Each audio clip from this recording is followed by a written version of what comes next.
Espere só um pouquinho. Pronto. Pronto, reiniciou aqui o vídeo, porque tinha acabado o vídeo. Bom, então como é que Trotsky generaliza, né? E essa é a questão, tá certo? Como é que ele vai fazer essa generalização da teoria? Ele vai tratar dos 3 aspectos da revolução permanente, tá certo? Ou seja, ele vai desenvolver aquelas ideias que ele havia colocado embrionariamente lá no início, né, da Revolução de 1905 e na Revolução de 1917.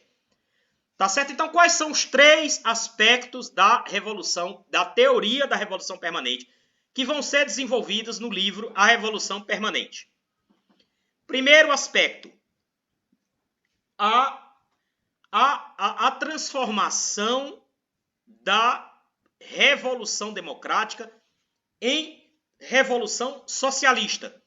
Então, a ideia de que o processo revolucionário é um processo contínuo, ininterrupto, permanente. Uma vez iniciado, tá certo? E mesmo que as revoluções se iniciem por objetivos democráticos, a tendência desses processos revolucionários, com a presença do proletariado e de suas organizações, é de se tornar um processo ininterrupto. Ou seja, a etapa democrática, das tarefas democráticas, se transformarem na etapa socialista da Revolução Socialista, como um processo contínuo, permanente. Ele pode até ser interrompido, e de fato, uma grande parte das revoluções do século XX foram interrompidas. Não conseguiram passar da sua etapa democrática.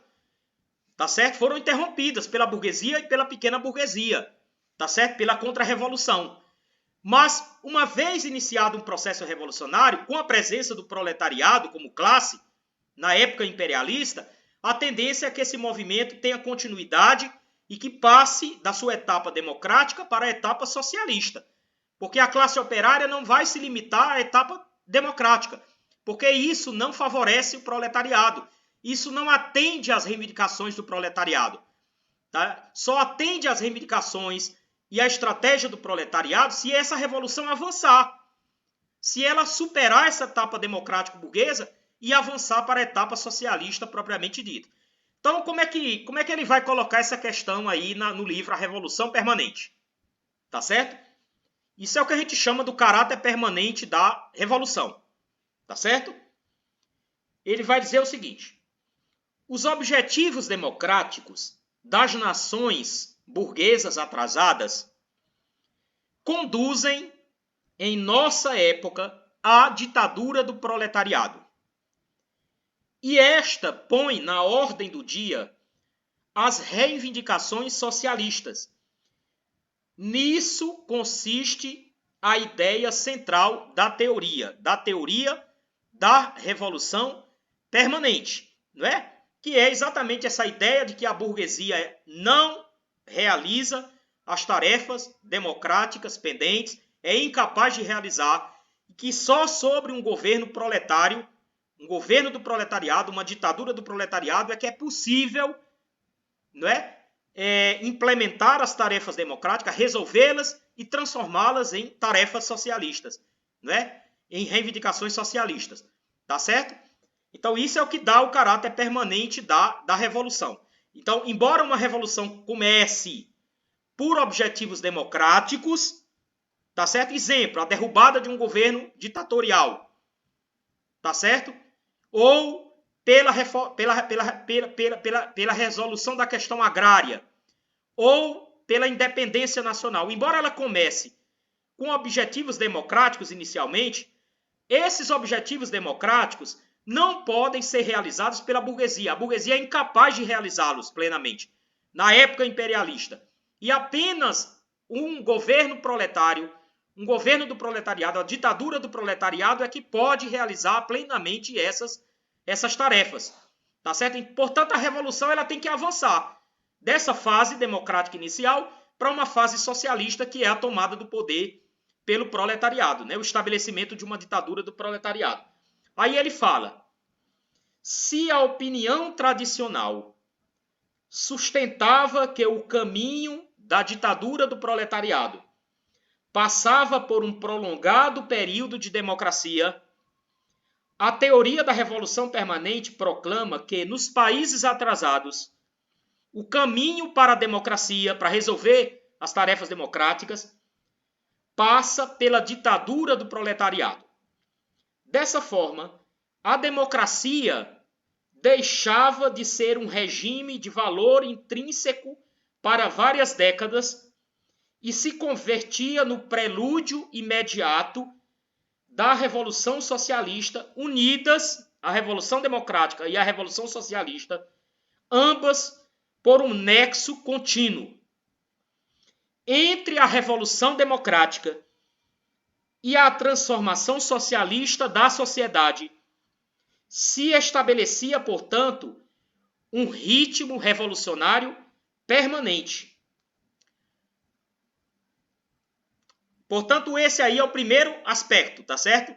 Da teoria da revolução permanente, tá certo? Que se aplica a todos os países capitalistas atrasados, tá certo? Peguem todas as revoluções dos países capitalistas atrasados e vocês vão ver que ou terminaram em derrotas, porque a burguesia traiu, tá certo? E impôs um limite ao processo revolucionário, até onde era do seu interesse, ou então essas revoluções avançaram até a tomada do poder pelo Partido do Proletariado, pela classe operária, e se constituiu um governo proletário, um governo socialista. Quer dizer, entre uma coisa e outra não tem meio termo, não existe meio termo na história das revoluções, tá certo? Você pode, por exemplo, isso aconteceu, eu vou retornar isso depois, no final, que é a questão das revoluções que aconteceu na China, em Cuba e na Coreia, por exemplo. Tá certo? Eu vou mostrar como se aplica a teoria da revolução permanente nesses países. Tá certo? Mas veja, as revoluções, ou elas foram detidas na sua etapa democrática e não chegaram a ter continuidade, né? Portanto foram derrotadas, ou elas tiveram continuidade e num processo contínuo, permanente, levaram a um estabelecimento de uma ditadura do proletariado, a um governo proletário. Tá certo? Então essa é a primeira ideia da revolução permanente que se aplica aos países de capitalismo atrasado, né? Porque nos países capitalistas avançados, como não existem tarefas democráticas pendentes, o resultado de uma revolução é já uma revolução socialista propriamente dita, tá certo? Sem passar por tarefas democráticas pendentes. Bom, esse é o primeiro aspecto. O segundo aspecto da teoria da revolução permanente diz respeito às transformações internas da revolução vitoriosa, tá certo? Então veja, uma vez chegando ao poder, uma vez sendo vitoriosa a revolução, né, a revolução proletária, a revolução socialista, abre-se um período de transformações. Transformações contínuas, permanentes, tá certo? Transformações econômicas. Que transformações econômicas?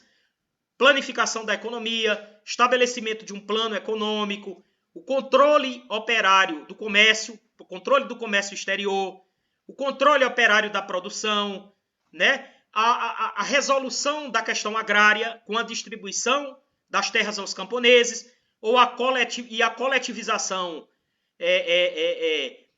das terras pertencentes ao agronegócio, às empresas capitalistas. Então, isso são transformações econômicas, tá certo? Transformações políticas, tá certo? O estabelecimento da independência nacional, né, frente ao imperialismo, tá certo? A organização do Estado operário, do Estado proletário, tá certo? Do governo revolucionário, o reconhecimento do direito de autodeterminação das nacionalidades, são transformações políticas, né? O estabelecimento dos soviets como base do poder político do proletariado, né, do novo Estado operário, são as transformações políticas.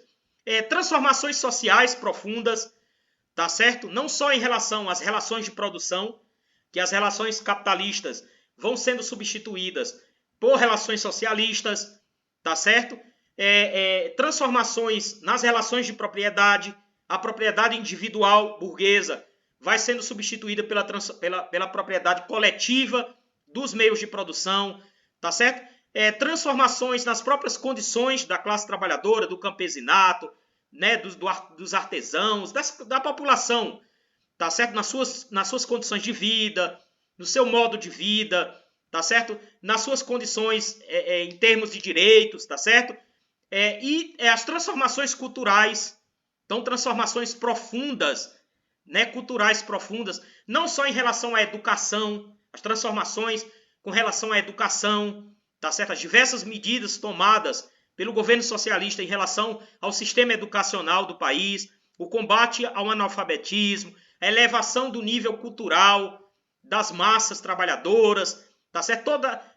Toda a discussão artística que surge, que é impulsionada pela Revolução, as correntes artísticas que surgem da Revolução, que começam a discutir a arte livre, né? As diversas concepções sobre a arte, tá certo? A desenvolver as suas concepções sobre a arte, sobre a estética. Então, as transformações estéticas da arte, da cultura, tá certo? As transformações nos costumes, porque as relações entre pais e filhos, as relações entre as pessoas, as relações entre homens e mulheres, tá certo?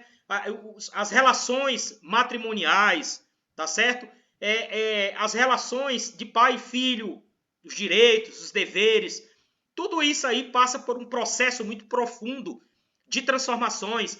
A opressão da mulher, né, que no capitalismo se ligava à exploração da classe trabalhadora, vai ser combatida, tanto a exploração como todas as formas de opressão, não só a opressão contra as mulheres, não é?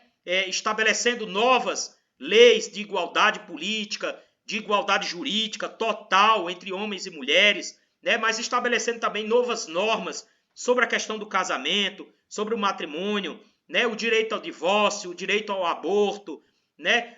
A questão dos filhos que são tidos fora do casamento, que passam a ter direitos iguais aos filhos, os filhos chamados filhos legítimos, né, como se dizia antigamente, tá certo? Tem os mesmos direitos, passam a ter os mesmos direitos, tá certo? O combate à opressão, isso requer transformações culturais dos costumes profundos. Então veja, essa segundo aspecto da teoria da revolução permanente é a dinâmica interna da revolução, que vai levando a uma série de transformações, e umas em relação às outras, e as que estão mais adiante se apoiam nas anteriores, num processo contínuo, ininterrupto, tá certo?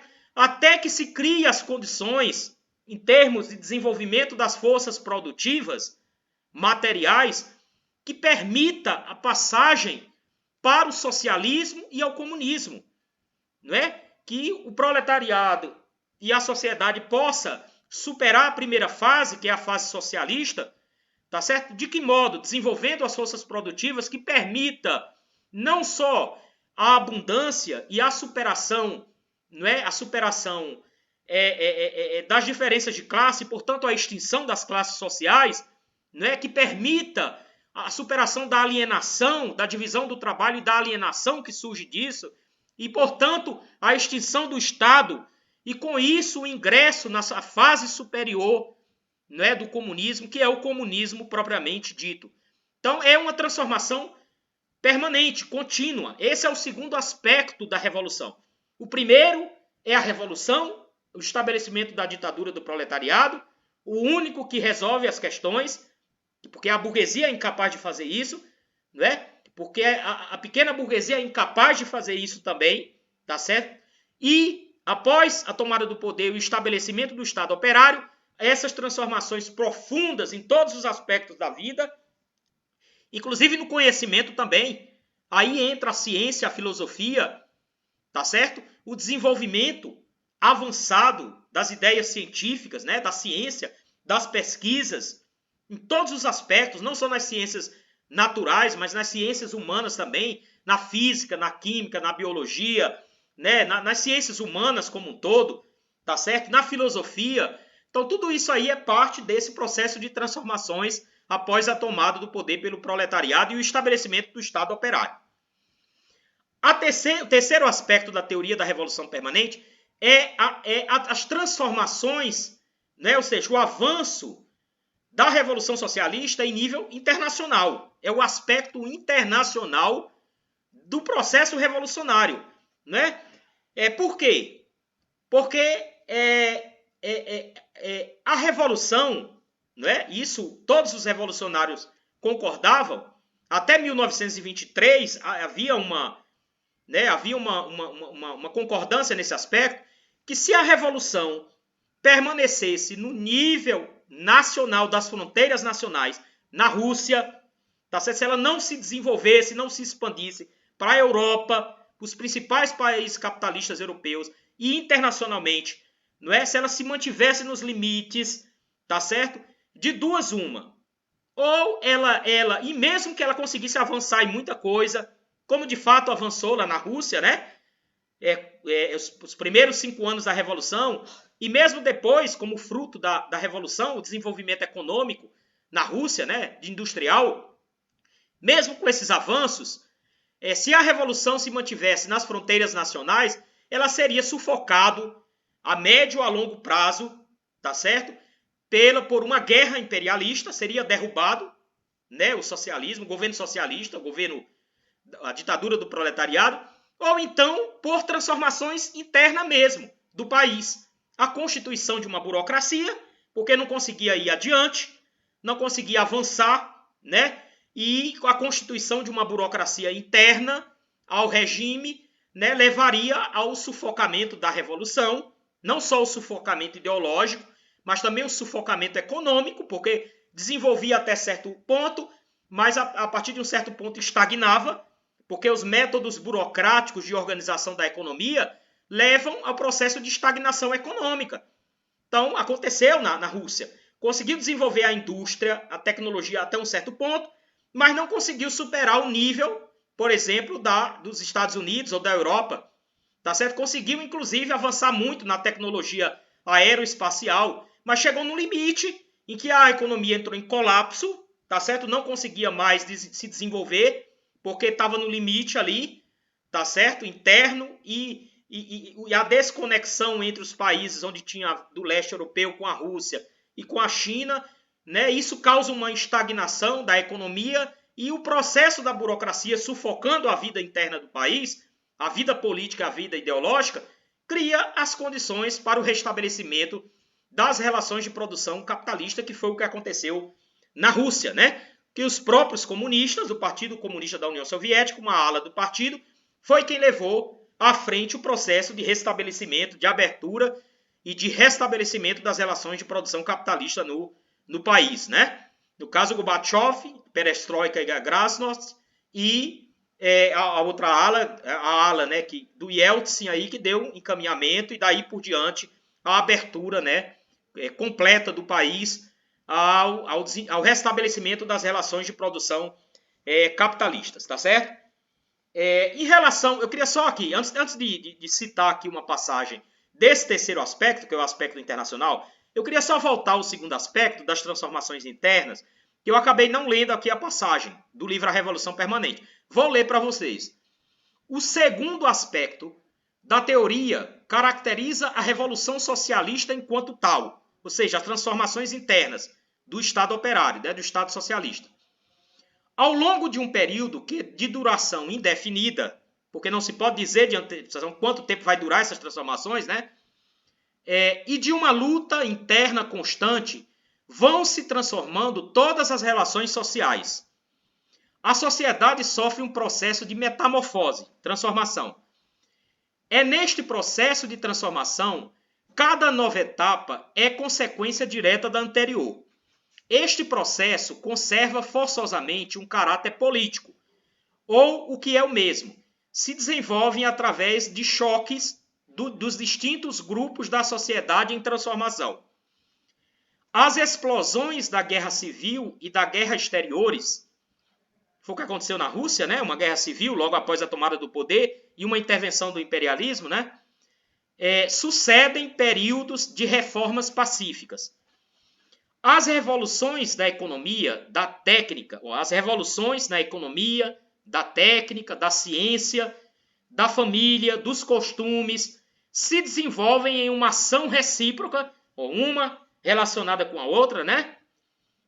Completa, que não permite a sociedade alcançar o equilíbrio. Por quê? Porque está em transformação constante, né? Não se estanca. Só se estanca se houver uma contra-revolução, tá certo? Se houver um processo de contra-revolução. Mas senão as transformações vão se seguir, né? Nisto consiste o caráter permanente da revolução socialista enquanto tal, ou seja, internamente, tá certo? Agora, em relação ao aspecto internacional, da expansão do desenvolvimento da revolução em escala mundial, escala internacional. O caráter internacional da revolução socialista, que constitui o terceiro aspecto da teoria da revolução permanente, é consequência inevitável do estado atual da economia e da estrutura social da humanidade. O internacionalismo não é um princípio abstrato, senão unicamente o reflexo teórico e político do caráter mundial da economia, do desenvolvimento mundial das forças produtivas e do alcance mundial da luta de classes. A Revolução Socialista começa dentro das fronteiras nacionais. Ela explode em algum lugar. No Brasil, na China, na Rússia, em Cuba. Ela tem que explodir em algum lugar. Ela começa nas fronteiras de um país, em algum lugar, né? Mas não se pode detê-la, a não ser por uma contra-revolução. A contenção da revolução proletária dentro de um território nacional não pode ser mais do que um regime transitório, mesmo sendo prolongado, como demonstra a experiência da União Soviética. Ou seja, não pode ser um processo permanente, né? Com os limites, a contenção da revolução. Se você contém a revolução nas fronteiras nacionais, a tendência é restabelecimento das relações de produção capitalista. Seja por uma guerra ou seja pela própria burocracia interna que vai se formar. Né? Isso não pode ser indefinido. Porque se acontecer isso, vai ocorrer um processo de restabelecimento do capitalismo. Tá certo? Não obstante, com a existência de uma ditadura isolada, as contradições interiores e exteriores crescem paralelamente aos seus êxitos. Então, embora tenha êxitos, como aconteceu na União Soviética, mas também crescem as contradições internas e externas, tá certo? Como ocorreu com a questão da burocracia, né? Da estagnação econômica depois. A continuar isolado, o Estado proletário cairia mais cedo ou mais tarde, vítima de suas contradições. Sua salvação está apenas e tão somente em fazer triunfar o proletariado nos países mais avançados. Ou seja, a revolução tem que se expandir, tá certo? A revolução tem que se tornar internacional. Se a revolução não for vitoriosa nos outros países, em particular em países capitalistas avançados, mais desenvolvidos, a tendência é de aumento das contradições naquele país onde houver revolução e mais cedo ou mais tarde o restabelecimento do capitalismo. Considerada deste ponto de vista, a revolução socialista implantada em um país não é um fim em si, mas apenas um elo da cadeia internacional. A revolução internacional representa naturalmente, apesar de todos os refluxos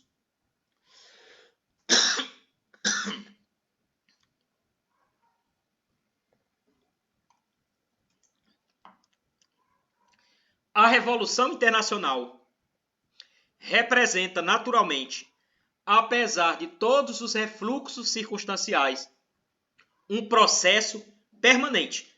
Então veja, esse é o terceiro aspecto, que é o aspecto internacional da teoria da revolução permanente, que se choca diretamente com a teoria do socialismo em um só país, né?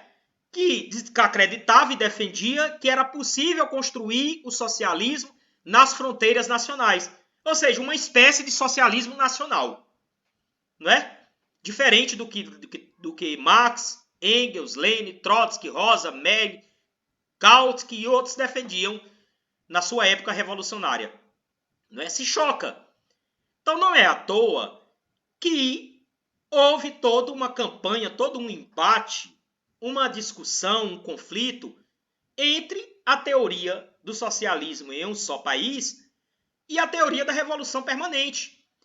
Porque isso não é um problema só teórico, não é um problema só teórico, é um problema político, de vida e morte da revolução. Porque se a Revolução Russa não se expandisse em escala internacional, a Rússia ficaria isolada. A Rússia ficaria isolada. Não é? E mesmo que a Revolução estourasse em outros países e fosse vitoriosa, mas se ela se mantém na escala nacional, não é? Cada país, independentemente, autonomamente, desvinculado um do outro, tá certo? Isso vai levar mais cedo ou mais tarde ao restabelecimento das relações de produção capitalista. Então, toda a experiência, pessoal, do leste europeu e da Rússia demonstram isso. O que é que está acontecendo na China e em Cuba, pessoal? Tendo a necessidade de restabelecer relações de mercado, relações capitalistas. A União Soviética acabou. Em 1991, ela se desagregou. Mas antes, em 85, a fração dominante do Partido Comunista da União Soviética, de Gorbachev, levou à frente um plano econômico, um plano político, foi a Perestroika e a Glasnost, de abertura econômica, de restabelecimento das relações capitalistas, com a abertura da economia para o capital internacional estrangeiro, a privatização dos setores importantes da economia, depois avançado por Yeltsin e posteriormente seguiu. O que aconteceu no leste europeu em 1989 e depois, nos anos 90, como foi a liquidação de todos os países das chamadas democracias populares. Iugoslávia, numa guerra civil, estrangulou o país, né? A Bulgária, a Armênia, Hungria, sei lá, a Tchecoslováquia, a própria Alemanha Oriental, né? A República Democrática Alemã, tá certo? Que se desagregaram também e hoje são países capitalistas, voltaram às relações de produção capitalista. O que acontece na China, no final dos anos 70, né? A aproximação com os Estados Unidos e a abertura econômica, não é? Que vai levar à penetração do capital internacional, e hoje a economia chinesa, em parte, é controlada pelo Estado, é verdade, pelo Partido Comunista. O governo é controlado pelo Partido Comunista chinês, mas grande parte da economia está sob o controle do capital estrangeiro, do capital internacional, inclusive do capital norte-americano. O que aconteceu em Cuba após o fim da União Soviética, que começou a abertura econômica também, e vários setores sofreram um processo de abertura para o capital. Setor de turismo, tá certo? Setores econômicos importantes em Cuba, do próprio, né, do turismo, hotelaria e outros setores importantes. Então veja, não é?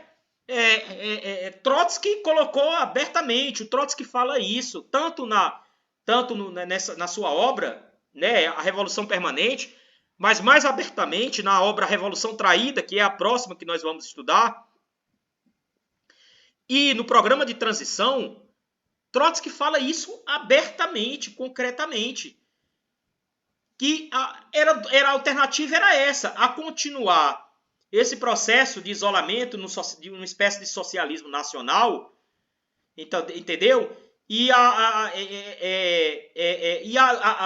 presença da burocracia nesses países, né, de duas uma, né? Ou esses países iriam ser sufocados pelo imperialismo, tá certo? Numa guerra, ou então por conta das contradições internas, a burocracia restabeleceria as relações de produção capitalista. Trotsky previu isso em 1936. E antes, um pouco, já colocava essa questão, essas contradições. E o que foi que aconteceu no final dos anos 80, início dos anos 90? O fim da União Soviética, o fim do leste europeu, o restabelecimento de relações capitalistas já em continuidade na China e em Cuba. Apesar do país estar controlado aí, no caso da China, Cuba e Coreia, ainda estão controlados pelo Partido Comunista. A Coreia é um pouco mais fechada, né? Um pouco mais fechada em relação ao capital internacional, mas a China e Cuba, China principalmente, o processo é muito mais largo de penetração do capital internacional. Nós não sabemos até quando vai o Partido Comunista Chinês ou o Partido Comunista Cubano vão suportar isso. Porque o desenvolvimento dessas contradições capitalistas em certo momento, vão levar a mudanças profundas ao restabelecimento total do capitalismo, né? Ou então vai levar esse processo até onde dá e ver o que acontece, o que vai acontecer, né? Porque não tem essas contradições, são transformações que levam a algum lugar, né? Não podem permanecer num equilíbrio indefinido e não levar a coisa alguma. Vão levar. Se você abre a economia para o capital internacional e essa economia passa a ser controlada setores importantes pelo capital, é evidente que essas contradições econômicas geram contradições políticas também. O restabelecimento de frações da burguesia, não é? Internas, com seus interesses, que podem levar a um processo de, né, ou por um conflito interno, ou até pelas medidas restauracionistas, podem levar a um processo de restabelecimento das relações de produção capitalistas, né? Então esse foi o desenvolvimento, né, propriamente da teoria da revolução permanente que aconteceu com o livro A Revolução Permanente. Ela generaliza, vamos dizer assim, né, para a escala internacional, a teoria da revolução permanente. Eu só queria duas coisas para completar, tá certo? Para a gente iniciar aí as perguntas, as intervenções, né, e as falas. Veja, a burocracia stalinista, a um certo momento, atribui ao próprio Lenin a origem da teoria do socialismo em um só país. Né? Como se fosse Lenin mesmo que tivesse defendido essa teoria. Para isso, ele se apoia numa única passagem, que é uma passagem de um texto de Lenin, que é de 1915. Lenin fala sobre a palavra de ordem, estados socialistas da Europa, na situação da guerra e tal, né? onde Lenin fala, né, da necessidade do estabelecimento do Estado operário, da Revolução Proletária e o estabelecimento do Estado operário, da ditadura do proletariado, né, que tem que começar as transformações internas dentro do país e avançar em escala, né, evidentemente, em escala internacional, tá certo? Então, Lenin utiliza socialismo aí nessa passagem como sinônimo de ditadura do proletariado, como de governo operário. Então, é a única citação que Stalin e Bukharin conseguiram para se apoiar e, mesmo assim, fazendo uma interpretação deformada da posição de Lenin, né, para defender a teoria do socialismo em um só país. Eu vou ler aqui algumas citações de Lenin para vocês verem como é que Lenin entendia a questão do socialismo como uma construção internacional. Né? O internacionalismo de Lenin, tá certo? Eu vou ler primeiro uma passagem de Lenin, onde ele fala sobre a teoria da revolução permanente. Ele diz o seguinte, isso em 1917, fevereiro de 1917. Antes da Revolução de 1905, Trotsky formulou uma teoria original, e particularmente significativa hoje. Isso em 1917, isso é Lenin que está falando. Trotsky elaborou uma teoria original em 1905 e ela é particularmente importante hoje. A teoria da revolução permanente, segundo a qual a Revolução Burguesa de 1905 se transformaria diretamente numa revolução socialista, que seria a primeira na série de revoluções nacionais. Pronto. Então, Lenin estabelece aqui uma posição, né, no sentido da importância dessa teoria em 1917. Sobre a questão do internacionalismo. Veja só como Lenin foi deformado por Stalin, Bukharin e pela burocracia. Lenin diz o seguinte, ó.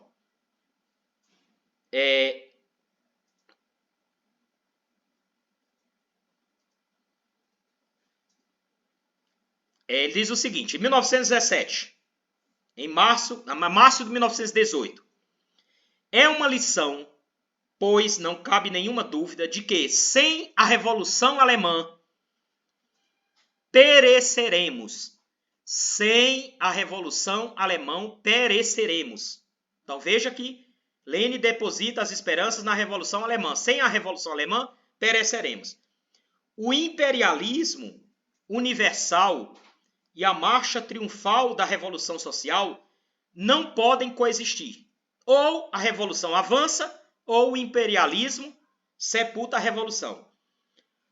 O fato de sermos retardatários nos impeliu para frente, mas pereceremos se não soubermos resistir até o momento em que encontrarmos o apoio dos operários insurreitos de outros países. Vivemos não em um Estado, mas num sistema de Estados. Não se pode conceber que uma República Soviética exista durante longo período de tempo ao lado de Estados imperialistas. No final das contas, aquela ou estes vencerá. O capitalismo, considerado em seu conjunto mundial, continua sendo mais forte que o poder dos soviets, não apenas militarmente, mas também no plano econômico. É preciso partir dessa consideração fundamental e não esquecê-las jamais.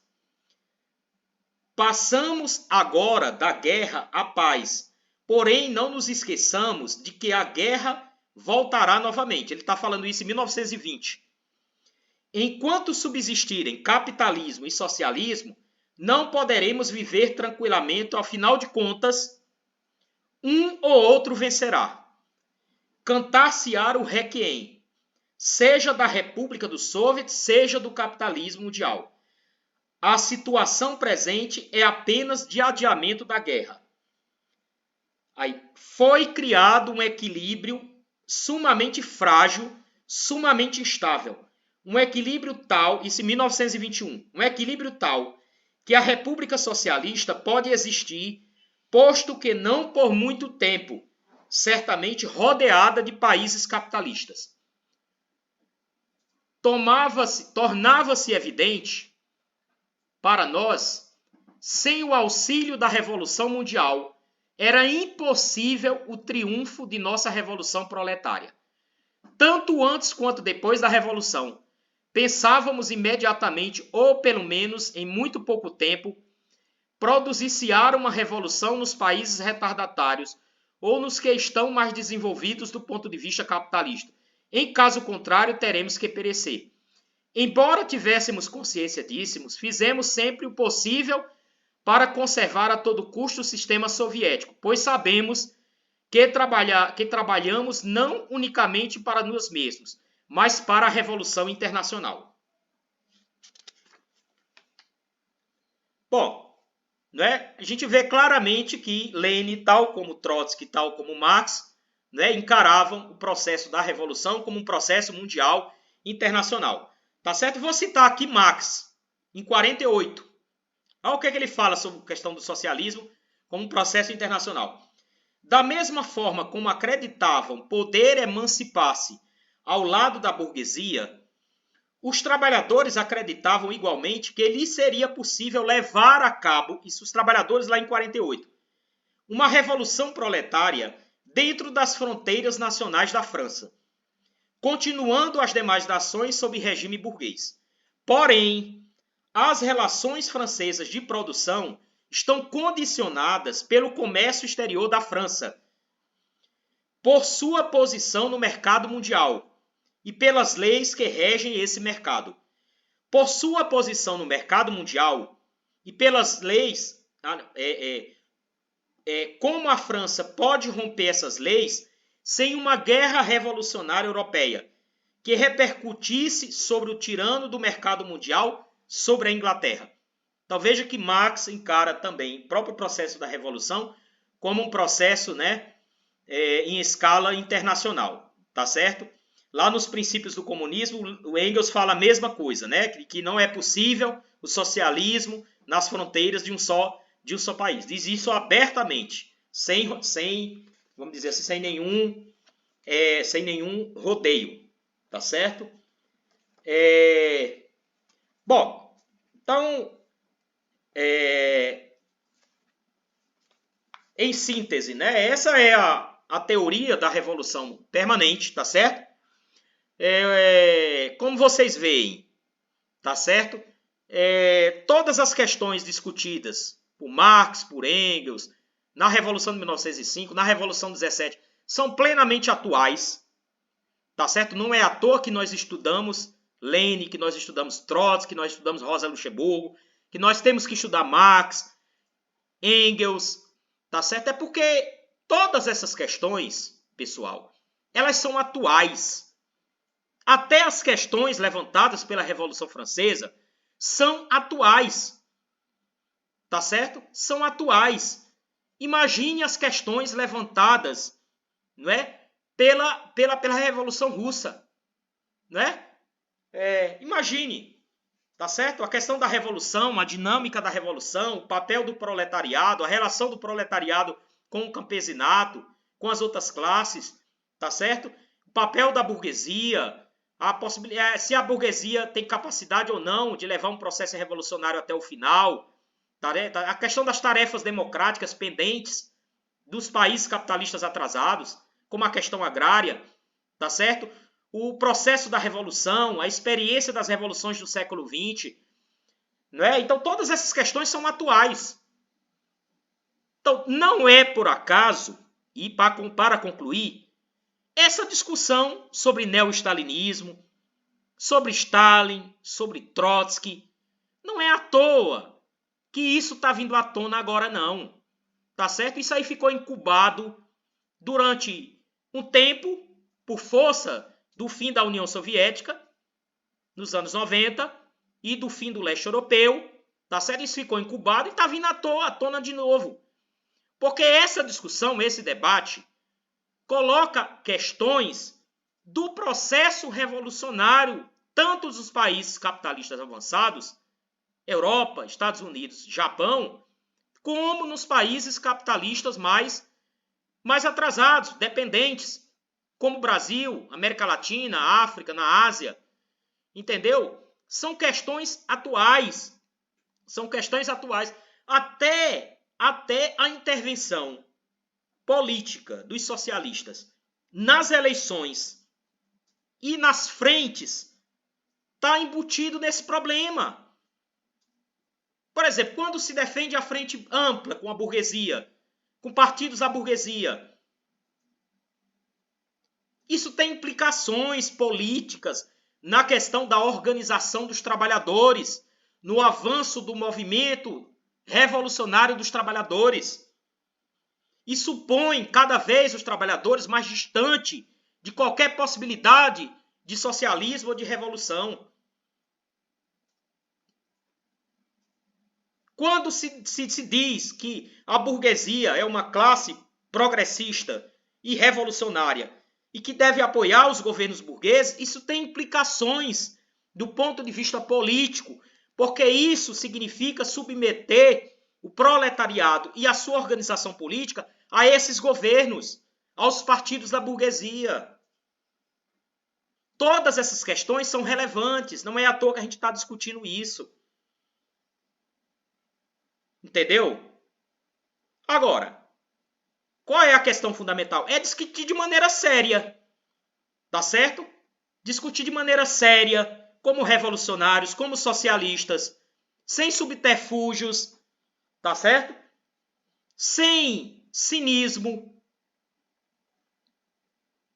de maneira séria, como Marx, como Engels, como Lenin, como Trotsky, como Rosa, faziam as discussões sérias, não é? Sem cinismo, tá certo? Sem picuinhas, sem malandragem, tá certo? Discutir de maneira séria, de maneira bem fundamentada, tá certo? Levando em consideração o objetivo de avançar o processo revolucionário, o processo socialista, não só no nosso país, mas em escala mundial, tá certo?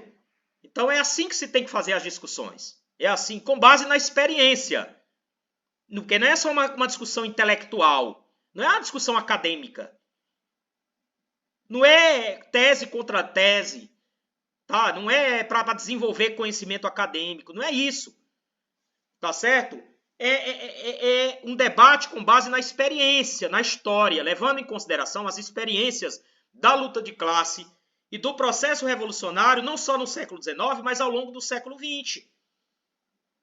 É fazer um estudo científico consequente dos países onde houve revoluções. Na Rússia, nos países do leste europeu, na China, em Cuba, na Coreia do Norte, no Vietnã. Um estudo sério, tá certo? Para saber em que pé está esses países, o nível de desenvolvimento econômico, político, a estrutura do seu Estado, né? Dos partidos que estão à frente do Estado. É um estudo sério. Então é isso, a esquerda tem, né, muitas vezes não quer seguir esse caminho do estudo sério e fica nessa discussão, muitas vezes muito rebaixada, né, que não esclarece as diferenças, porque existem diferenças muito grandes, tá certo? Essa história de querer unir alhos com bugalhos, isso não existe, tá certo? Nós temos a esquerda, não existe unanimidade, existem vários partidos, várias organizações, né? Cada organização dessa tem um programa político e luta para se afirmar no movimento socialista, no movimento operário, para ganhar a direção, tá certo? Não só dos setores operários, mas também dos setores médios, da pequena burguesia, tá certo? Então, o que existe é isso, existe uma luta, um conflito e um debate, um embate, tá certo? Mas não é algo onde os fins justificam os meios, né? Onde se pode utilizar qualquer meio. Não, isso não é debate. Tá certo? Não é assim. Tá certo? A relação entre meios e fins é uma relação dialética. Nem todo meio leva ao fim. Nem toda tática leva à estratégia. Às vezes distancia o meio que é utilizado, distancia do fim, do objetivo. A tática utilizada, no lugar de aproximar da estratégia revolucionária, socialista, faz afastar cada vez mais o partido revolucionário e a própria classe trabalhadora do objetivo revolucionário, que é a tomada do poder e o estabelecimento do seu próprio governo, do seu próprio Estado. Tá certo? Então é assim que eu queria terminar. Tá certo? Eu queria fazer uma pergunta que eu faço toda a vida. Vocês estão me ouvindo? Sim. Sim, estamos ouvindo, professor. Obrigada. Que bom. Que bom. Então, então a gente passa agora, pessoal, para as falas, né? Quem quiser falar, pode ficar à vontade. Eu não sei como é que tá aí, mas o Vitor pode ver no chat e pode ir me dizendo aqui quem é que está inscrito, tá certo? Pode ficar à vontade. Quem quiser expor e falar e discordar, né? E criticar ou colocar outras posições, não tem nenhum problema com relação a isso, viu? Aqui o estudo da gente é um estudo marxista. Nós não fazemos diferença de partido, nem de organização, nem de militante, se é de A ou B, não. Aqui todo mundo é de esquerda e está dentro do debate e tem que participar do debate. É isso. Quem é que se propõe aí? Professor, eu gostaria de falar. Pronto, fique à vontade. Quem é? Eu não estou conseguindo identificar. Daniele. Opa, pode ficar à vontade. Professor, primeiro eu gostaria de parabenizá-lo, né, por por essas aulas que você está fazendo pelo Meet. Eu sou mestranda numa universidade pública aqui do Paraná, e aqui nós não temos estudos relacionados ao Marx e nem a nada sobre o marxismo, infelizmente. Está tudo muito voltado, assim, para o revisionismo aqui. Certo. E quando eu achei essa página do Le Marx e vi que vocês tinham, né, sobre fazer aulas sobre o Lenin, que eu já tenho acompanhado desde o Lenin, já estou acompanhando as aulas. Eu achei muito, muito interessante e gostaria de parabenizá-lo. E também porque a minha dissertação, ela é sobre a pedagogia socialista, e eu vou abordar as concepções da Annalisa Krupskaya. Então, eu vou ter que fazer um capítulo sobre a Revolução Russa, e tudo que você está falando aí está me ajudando a aprofundar sobre a questão da revolução. O meu objetivo não é a revolução, vou falar em poucas, fazer uma breve síntese, mas, assim, a partir da tua colaboração, eu vou poder fazer um aprofundamento melhor nessas questões da revolução. Certo. Era isso, professor. Tá bom. Você quer uma fala mesmo, né? Não foi uma pergunta, né? Pelo que eu entendi. Não certo. Tem alguma pessoa inscrita lá? Otávio. Oi. Fique à vontade. Bom, primeiro eu queria parabenizar, Francisco, foi uma excelente exposição do tema. Na verdade, assim, eu estou acompanhando essas últimas aulas desde o Lenin, e assim, o quanto eu perdi de não acompanhar essas aulas é uma tarefa valiosa, principalmente nesse momento que a gente vive estabelecimento ou debate em torno de Stalin e Trotsky, né? Aí eu queria lhe fazer uma pergunta, pergunta provocação, né? A gente sabe que está tendo uma polêmica muito forte nas redes sociais, ainda que, infelizmente, essa polêmica não, digamos assim, não passa para o movimento operário, né? O que seria interessante. Na rede tem um debate muito forte sobre essa questão de Stalin e Trotsky novamente, né? Certo. Na semana passada, acho que uma boa parte conseguiu acompanhar, teve uma entrevista do Caetano Veloso em Conversa do Bial, onde ele citou um intelectual marxista, né, chamado Dominique Losurdo, e que ele tem uma obra chamada Stalin, uma lenda viva, eu esqueci o subtítulo, mas é uma obra onde ele defende... Uma lenda negra, né? Isso, onde ele defende de Stalin contra as posições de Trotsky, tenta responder ao relatório do Khrushchev, mas realmente tenta defender ou justificar as ações do Stalin, até mesmo no último período de sua vida. O que inclui também a defesa do socialismo em um só país contra a ideia da revolução permanente, e até coloca que é uma ideia, uma teoria. Mas, enfim, eu queria colocar para você que você pudesse, eu sei que você obra, que pudesse um pouco explicar para a gente sobre esse debate, particularmente qual é a sua posição em relação ao Dominique Losurdo, que foi citado por Caetano como um pensador marxista. E aí, só para terminar, eu queria apresentar esse livrozinho, não sei se dá para ver aí, do Martim Hernandes, e ele trata justamente sobre o veredito da história, Rússia, China e Cuba, são socialista e a restauração do capitalismo, onde ele aborda, na década de 2000, justamente esse debate sobre a restauração do capitalismo na União Soviética e a situação também de Cuba e da China, um debate que você também trouxe aí, mais recente. Mas, enfim, é só mesmo para provocar aí o debate. Certo. Tem mais alguém inscrito? Tem outra pessoa inscrita aí. Eu não sei. É russo.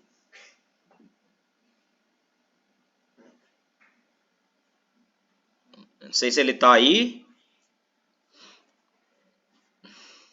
Pronto, você. Pode falar.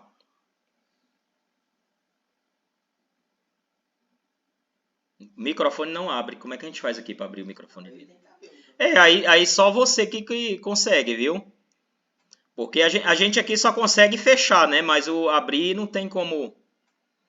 Não tem como abrir, não. Você pode fazer a sua pergunta também pelo chat, viu? Pode fazer pelo chat. Mas se conseguir... Se você conseguir, você entra. Pode entrar, tá certo? Se não, pode fazer pelo chat. Tá bom? Vamos fazer aí mais algumas, né? Algumas intervenções. Pode fazer então pelo chat, viu? Quem é que se dispõe, pessoal? Pode ficar à vontade aí a perguntar. Eu estou anotando aqui as perguntas para a gente...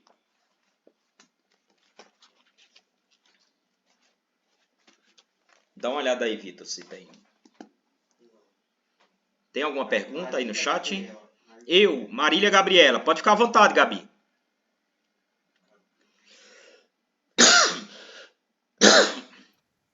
Estão me ouvindo? Estamos. Então, é a primeira vez que eu tô aqui, não sabia do grupo, eu vi pelo Facebook, e eu não conhecia sobre o Trotsky, nem nada da obra dele, comecei a conhecer por causa que eu estou fazendo um TCC, e aí eu estava tentando descobrir sobre a história do Brasil colonial, sobre as terras e tal, e eu acabei caindo no PCB com Guimarães, Alberto Guimarães e tal, e ele tinha muito essa ideia de Stalin sobre etapas, sobre se unir com a burguesia, que só a burguesia poderia fazer a revolução, e meio disso eu comecei a pesquisar outras coisas porque eu não estava concordando muito, e eu achei o conceito da desenvolvimento desigual e combinado, e caí em Trotsky. Só que ainda eu não estou conseguindo relacionar esse conceito que eu achei com o que está falando aqui. Aí eu estou muito perdida. Era só isso mesmo. Certo. A pergunta é sobre Kronstadt. É sobre o desenvolvimento, né? Desigual e combinado, não é isso, Gabriela?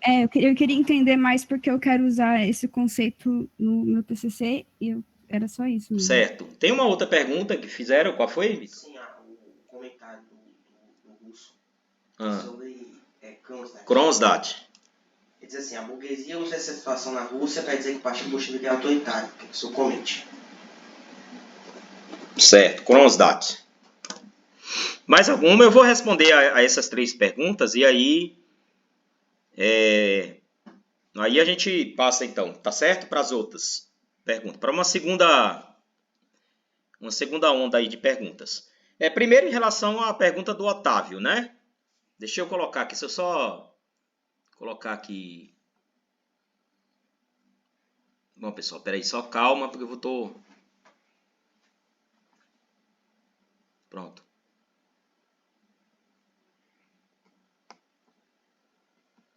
Pronto, agora deu certo. Então, veja, em parte eu já respondi, né? No final da minha exposição aí sobre o tema, tá certo? Então, veja, essa discussão, né? Sobre o stalinismo, sobre o trotskismo, Stalin e Trotsky, não é? É uma discussão que se arrasta, né? Desde os anos... desde muito antes, né? Desde os anos 20, tá certo? A partir de 1923, 24, tá certo? Ela é recorrente na esquerda, né? Não só na esquerda brasileira, como na esquerda mundial, tá certo? Eu acho que a discussão é importante, é decisiva, é fundamental, tá certo? Porque realmente não tem... como eu já falei, olha, a esquerda, não existe esquerda em geral. Existem esquerdas. Tá certo? Então, no seio da esquerda, você tem desde os partidos reformistas, tá certo? Até partidos revolucionários, que defendem a revolução proletária, que defendem a revolução socialista, que defendem a ditadura do proletariado, tá certo? Você tem outras organizações que são mais vacilantes, né? Ora um caminho para o reformismo, outra hora caminham, né, para uma posição revolucionária, tá certo?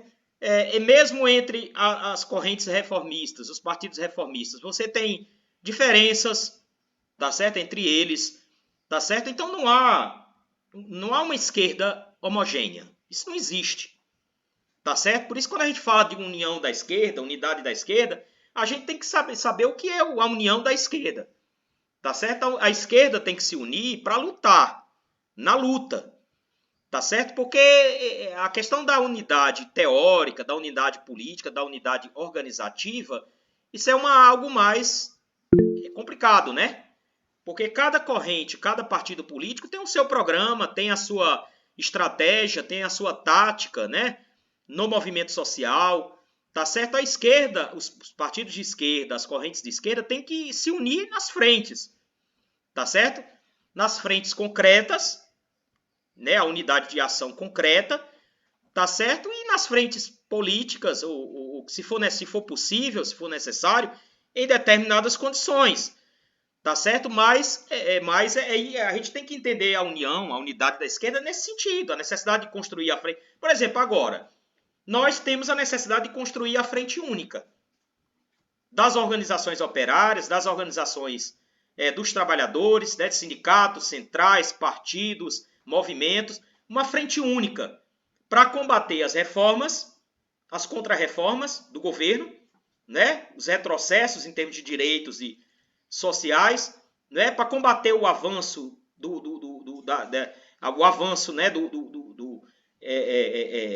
da violência contra a militância, contra as organizações de esquerda, tá certo? Para combater o governo, que é um governo burguês, né, que flerta aí, né, o seu representante flerta, inclusive, com posições fascistas. Então, uma frente única para defender a classe operária, defender as suas organizações, né, e lutar contra as reformas. Vocês vejam, nem a frente única, que é o básico, que as correntes de esquerda deveriam estar trabalhando fortemente para fazer isso, não se consegue. Tá certo? É difícil, é muito complicado se fazer, né, dentro do movimento social, tá certo? Então isso demonstra que a esquerda não é homogênea. Tá bom? Então é natural que exista esse debate, porque dentro das organizações que se reivindicam marxistas, comunistas, revolucionárias, você tem várias correntes de tradições diferentes. Você tem, por exemplo, a tradição stalinista. Dentro da própria tradição stalinista, você tem várias vertentes. Você tem uma vertente que vem do PCUS, da Rússia, tá certo? Uma vertente, vamos dizer assim, menos ortodoxa, tá certo? Você tem uma vertente que vem do maoísmo, ou que teve ligado à Bulgária, por exemplo, tá certo? Que é vamos dizer assim, uma vertente mais ortodoxa, tá certo? Você tem outras vertentes que são ligadas a outros partidos comunistas de outros países. Então, dentro do próprio stalinismo, não tem uma homogeneidade. Você tem correntes com origens diferentes, tá certo? Que defendem perspectivas diferentes, mas que se reivindicam do stalinismo, não é? Dentro do trotskismo, você tem a mesma coisa. Você tem várias correntes diferentes. No encontro passado, eu citei várias delas aqui. Você tem correntes dentro do PSOL, você tem correntes dentro do PT que se reivindica trotskista, né? Você tem correntes independentes. Eu tenho vários partidos e correntes que se reivindicam, tá certo? Eu citei vários, o Trabalho, o PSTU, o POR, a LBI, tá certo? A CST que está dentro do PSOL, a Resistência que está dentro do PSOL, o MES, a ADS dentro do PT, o MRT, tá certo? Então é uma heterogeneidade muito grande. E elas todas se reivindicam trotskistas. Tá certo? Então, veja, esse debate, ele não é um problema da luta de personalidades. O problema é que eles apresentam a luta entre o stalinismo e trotskismo como se fosse uma luta entre as personalidades de Trotsky e Stalin, né? A luta do bem contra o mal, tá certo? Veja, essa luta, ela envolve toda uma concepção de revolução, envolve toda uma concepção de estratégia revolucionária. Eu falei para vocês aqui, o socialismo num só país, a revolução por etapas, as frentes populares com os setores da burguesia, que são defendidas pelo stalinismo. né? Do outro lado, você tem o internacionalismo, a Revolução Socialista Internacional, não é?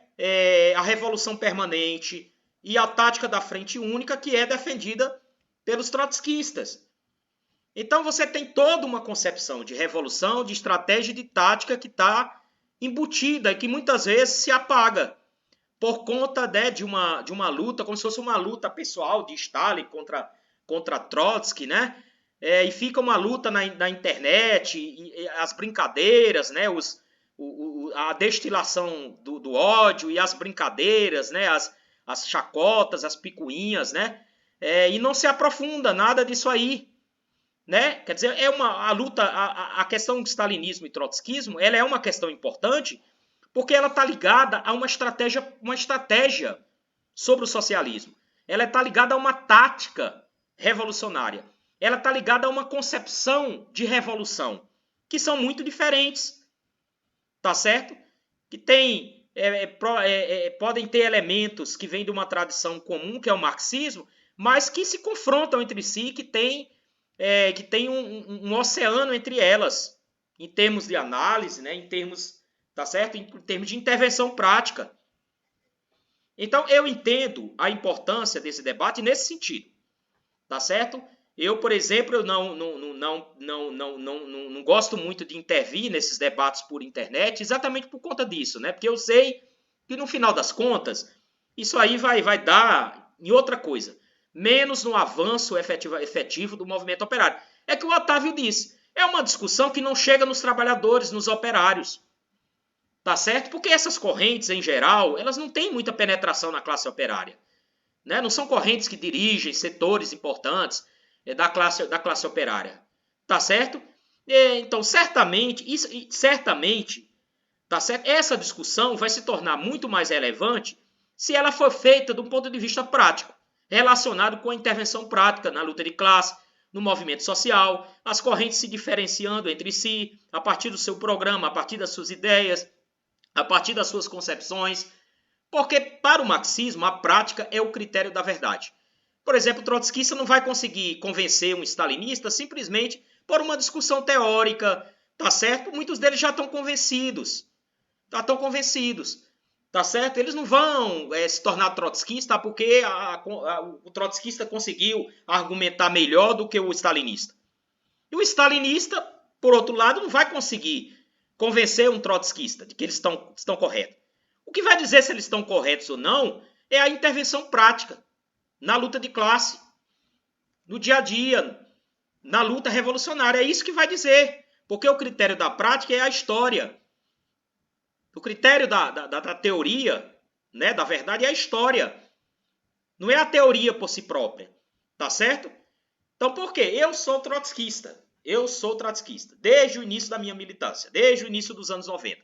Eu já comecei a militar numa organização trotskista, tá certo? Sempre fui trotskista, sempre militei numa organização trotskista, tá certo? Continuo sendo trotskista, não é? Então, o que faz com que eu considere que a teoria da revolução permanente é uma teoria científica e que deu conta da realidade, do desenvolvimento da história e da realidade, do capitalismo, e consegue dar uma explicação para as revoluções do século XX, inclusive consegue dar uma explicação para o que aconteceu na União Soviética, o que faz com que eu chegue a essa conclusão é a experiência, é a história. É a história que, para mim, demonstrou isso. A consequência, a cientificidade e a objetividade dessa teoria. O que faz com que eu compreenda que a teoria do socialismo em um só país, que a teoria da revolução por etapas, que foi defendida pelos stalinistas e que continua sendo, em grande parte, defendida pelas correntes stalinistas. A compreensão que eu tenho da falta de cientificidade dela e da falta de objetividade dela, não é? De que é uma teoria equivocada, é o desenvolvimento histórico, tá certo? Foram as alianças com a burguesia, os desastres de várias revoluções que aconteceram ao longo do século XX, derrotas, entendeu? A aplicação dessas teorias, dessas táticas, a intervenção concreta que levaram à derrota de várias revoluções, é isso. O processo de restauração capitalista na União Soviética, processo de restauração capitalista no leste europeu, as medidas de restauração capitalista na China e em Cuba, é isso que faz com que eu compreenda que essas teorias, a teoria do socialismo em um só país e a teoria da revolução proletária, foram derrotadas pelo processo histórico. Entendeu? Então, se a gente quer fazer um debate apropriado, então que façamos. Mas façamos em outro nível, tanto no plano teórico, político, como programático. Tá certo? E coloquemos claramente que o critério da prática é a verdade. Tá certo? E não se trata aqui de um embate puramente especulativo, teórico, que tem que ter consequências práticas. As correntes têm que levar as suas concepções estratégicas e táticas para a realidade, confrontá-las com a realidade e ver o que é que está correto e o que não está correto. Então eu entendo essa discussão nesse sentido. Tá certo? E não de picuinhas e de disseminação, né? Essas coisas que acontecem na internet. É uma discussão muito importante, estratégica, fundamental para os dias atuais, está ligado ao futuro do movimento revolucionário, não só no Brasil, ao mundo todo, tá certo? Porque você tem organizações stalinistas e tem organizações trotskistas também no movimento, assim como você tem organizações que não se reivindicam nem do stalinismo nem do trotskismo, tá certo? Mas é uma discussão central, fundamental. Se levar a compreensão do que aconteceu na história com as experiências revolucionárias e for a base para nós avançarmos consequentemente na luta socialista. Se não for nesse sentido, aí cai por terra e se transforma num debate, sabe, de picuinhas e que eu pessoalmente não gosto de participar desse tipo de debate. É nesse sentido. Com relação à obra de Lossurdo, tá certo? Eu comprei aqui várias obras, eu tenho várias. Eu tenho a maioria dos livros que foram publicados em português, eu tenho aqui, tá certo? Já li alguns deles, não li todos. Li alguns, tá certo? Em relação à questão da crítica do liberalismo, é uma crítica importante. Ninguém pode esconder isso, tá certo? Bom, a gente pode discutir o seguinte. A crítica ao liberalismo de Lossurdo, ela é nova, ela traz teses novas ou não traz, ou ela reproduz as críticas que já foram feitas no passado por os outros marxistas, por Marx, Engels, Lenin, Rosa e pelos próprios stalinistas também, tá certo? Trotsky. Então ela reproduz essas críticas que já foram feitas anteriormente, ou ela traz algo novo para a crítica do liberalismo. Não é? É isso que tem que ser analisado, tá certo? Tem que ler para poder fazer a crítica. Eu sou adepto, eu sou marxista no estilo de Marx e Engels, tá certo? Então, para fazer a crítica de qualquer teórico, qualquer intelectual ou qualquer outro marxista, eu tenho que ler e ver o que é que o cara está defendendo, né? E aí eu posso fazer uma crítica apropriada, tá certo? Então é onde eu li sobre a questão do liberalismo, tá certo?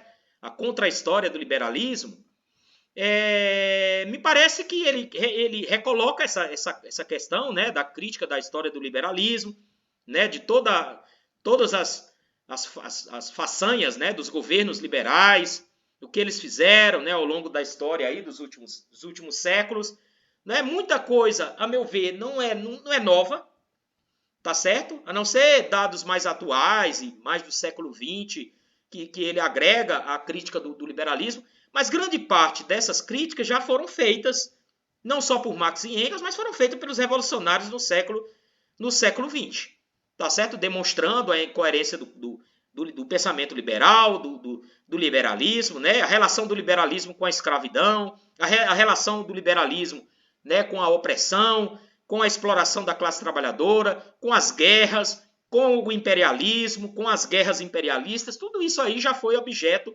de estudo de vários outros marxistas. Eu não vejo aí, né, a não ser os dados mais das últimas décadas, em relação a isso eu não vejo assim que se estabeleça uma tese nova. É isso que eu quero dizer. Se estabelece uma tese nova sobre o liberalismo, tá certo?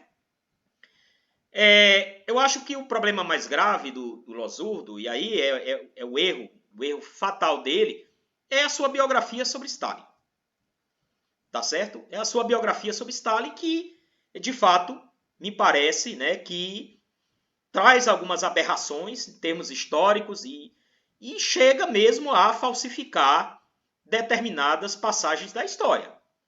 Por exemplo, a posição de Losudo de que a luta da oposição de esquerda e das outras oposições ao stalinismo foi uma espécie de terceira guerra civil, né? Então isso é de uma eu não sei se pode chamar não sei o que é que se pode chamar isso. Como é que é uma guerra civil, uma luta que se deu dentro do Partido Comunista da União Soviética, nas instâncias do partido, que foi nos congressos da Internacional, que foi nos congressos do partido, que os revolucionários não pegaram em arma para fazer guerra civil contra o governo stalinista? Como é que se pode considerar uma divergência e um debate e uma luta interna ao Partido Comunista e na Internacional como uma guerra civil? Que guerra civil é essa que morre pessoa só de um lado e não morre do outro?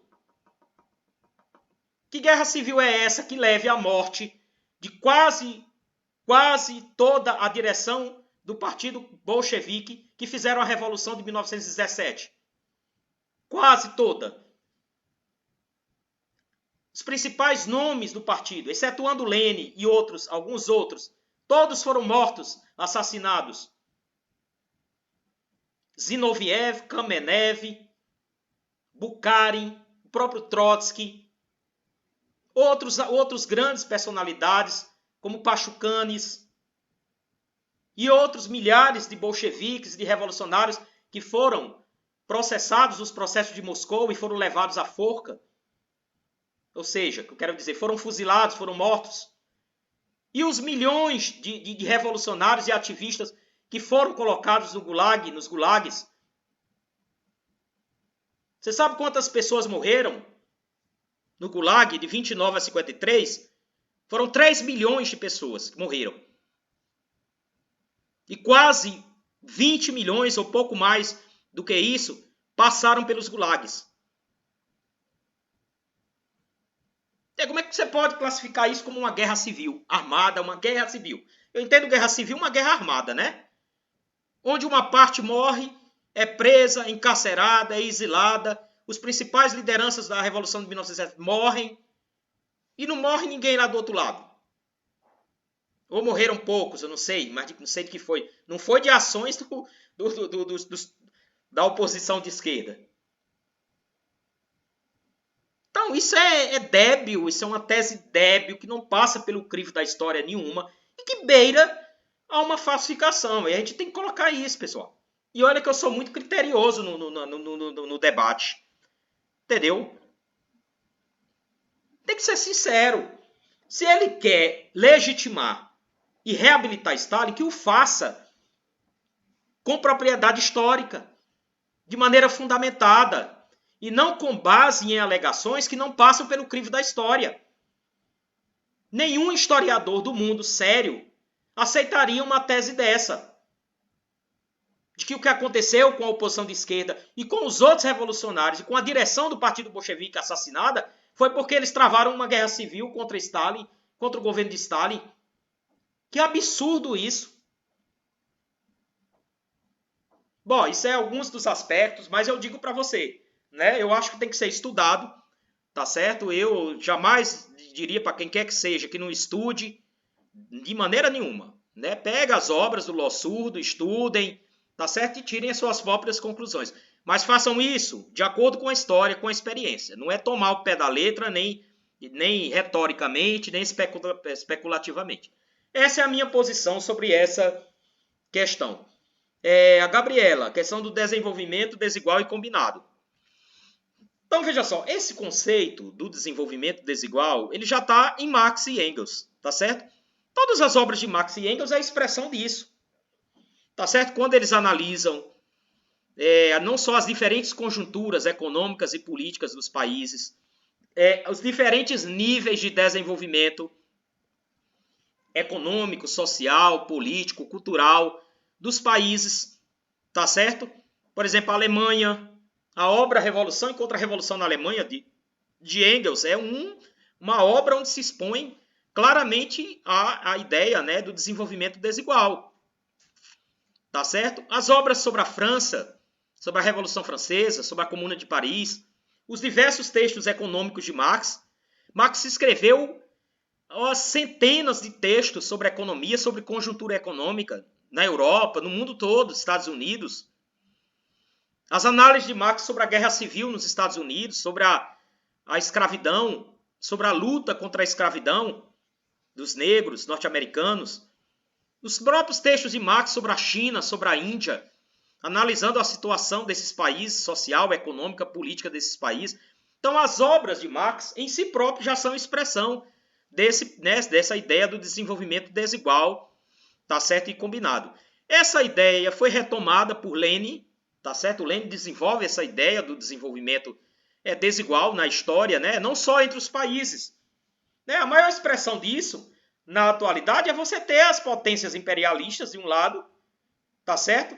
Com um desenvolvimento industrial, um nível muito avançado, tecnológico, industrial, tá certo? E, de outro lado, você ter países capitalistas mais atrasados ou dependentes, né? Ou que combinam o desenvolvimento industrial moderno com relações pré-capitalistas de produção.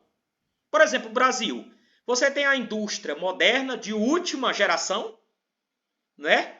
O ABC Paulista, espalhado pelo Brasil, nichos de empresas, né? Empresas capitalistas e da indústria capitalista com tecnologia altamente avançada, por exemplo, no agronegócio também. E do outro lado você tem relações pré-capitalistas. Você tem, por exemplo, relações de semi-servidão no campo, em diversas regiões do país, particularmente aqui no Nordeste, mas também no Norte, no Centro-Oeste. Né? Você tem relações escravistas, trabalhadores submetidos a relações escravistas mesmo, em condições, né, de escravidão, tá certo? Você tem a presença dos artesãos, que não é uma classe capitalista propriamente dito, né, que vem já de sociedades anteriores. Você tem a presença do campesinato pobre, que não é também uma classe do capitalismo, gerada no capitalismo, são classes que já existiam em sociedades anteriores. Né? E dentro do próprio país, como o Brasil, você tem entre as regiões, você tem uma diferença muito grande, um desenvolvimento desigual muito grande. Né? Imagine as regiões mais industrializadas no sul, sudeste, e alguns setores industrializados em outras regiões, né? E uma grande parte do país que ainda está em relações econômicas ainda bastante, né, recuadas, tá certo? Ou grande parte de regiões inteiras que não tem sequer indústria, né? Ou não tem, o que vivem inteiramente do extrativismo ou da pequena agricultura. Então isso é o que a gente chama de desenvolvimento desigual e combinado, tá certo? No caso da Rússia, Trotsky analisa no livro, você pode pegar aqui, no livro História da Revolução Russa, no primeiro volume, tá certo? Ele vai, partindo desse conceito, ele vai explicar não só a história da Rússia, o desenvolvimento histórico, econômico, social, político da Rússia, mas ele vai analisar, né, a situação objetiva da Rússia, né, das condições de desenvolvimento do capitalismo. A Rússia era a maior expressão disso. Né? De um lado você tinha o desenvolvimento do capitalismo, da indústria, uma indústria altamente concentrada, que concentrava um proletariado, né, forte, tá certo? Mas ao mesmo tempo você tinha o quê? As reminiscências do feudalismo. Ou seja, você tinha um campesinato, que era a maioria da população, você tinha a nobreza fundiária, os proprietários de terra, e você tinha uma excrescência do feudalismo, que era o czarismo. Então você tinha o desenvolvimento do capitalismo, e dentro do desenvolvimento desse capitalismo você tinha as reminiscências do capitalismo, que se combinavam, porque faziam parte de uma mesma realidade. Né? Por isso que o nome é desenvolvimento, Trotsky estabelece isso, né, esse conceito, desenvolvimento desigual e combinado, né, que leva em consideração isso, o processo do desenvolvimento desigual e o fato que desse desenvolvimento desigual, essas desigualdades de desenvolvimento, elas estão combinadas na mesma realidade, no mesmo processo. Era um mesmo país, só que você tinha vários desenvolvimentos diferentes né, o passado com o presente, a tecnologia moderna com o arado do camponês, né, a charrete, com a última palavra em tecnologia da indústria. Então, isso é o que a gente chama de desenvolvimento desigual e combinado. É uma lei da história, né, e que se aplica plenamente ao capitalismo. Tá certo? O capitalismo é o sistema mais desigual da história da humanidade. Tá certo? Enquanto ele iguala as pessoas de um ponto de vista formal, ele desequilibra as pessoas do ponto de vista econômico, né? O que rege mesmo do ponto de vista econômico é a mais profunda, econômica e social, a mais profunda desigualdade. Tá certo? E a igualdade apenas no plano formal, no plano jurídico. Tá certo? Isso é o que a gente chama de princípio do desenvolvimento desigual e combinado. Tá certo? E ele está na base da teoria da revolução permanente, porque é exatamente a desigualdade e a combinação dessas desigualdades que permite a possibilidade da classe operária, dos trabalhadores, da classe trabalhadora, chegar ao poder em um país dependente, país semicolonial, num país capitalista atrasado. Tá certo? Porque exatamente esses países combinam isso. A última técnica do capitalismo, do desenvolvimento capitalista, da industrialização, a classe operária. A classe operária brasileira é muito robusta, grande, forte, não é? Combina esse último estágio do desenvolvimento com estágios anteriores, tá certo? Isso aumenta as contradições, amplia as contradições internas, né, em ebulição, e isso permite a possibilidade da classe trabalhadora chegar ao poder nesses países, até antes de chegar num país capitalista avançado, como por exemplo na Europa, nos Estados Unidos ou no Japão. Foi o que aconteceu na Rússia.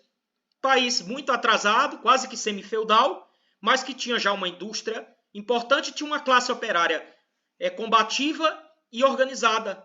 E essas contradições, junto com as contradições herdadas do passado, a questão agrária, as nacionalidades oprimidas e o czarismo, criou uma ebulição que levou a um processo revolucionário e culminou em 1917 com a Revolução de Outubro e a tomada do poder. Tá certo? A primeira revolução vitoriosa mesmo, né? No sentido de que tomou o poder e manteve o poder durante muito tempo. Tá certo? Então, isso permite a possibilidade da classe trabalhadora tomar o poder nesses países. Tá certo? Bom, esse é o princípio e as consequências desse princípio. Em relação a Kronstadt, não é? Bom, tá tendo todo, né? Tem uma discussão, vez ou outra, essa discussão volta, tá certo? Inclusive eu tratei até disso quando a gente estava discutindo as obras de Lenin. Não sei qual foi a obra, não sei se foi o Renegado Kautsky ou foi outra, não sei qual foi. Só sei que a gente tratou disso aí, tá certo? O que acontece, né? De um lado você tem os anarquistas, né? Ou os que se chamam agora os anarquistas mais modernos, né? Os autonomistas, né? Que movimento autonomista que mescla, né? Parte do marxismo com ideias e posições anarquistas.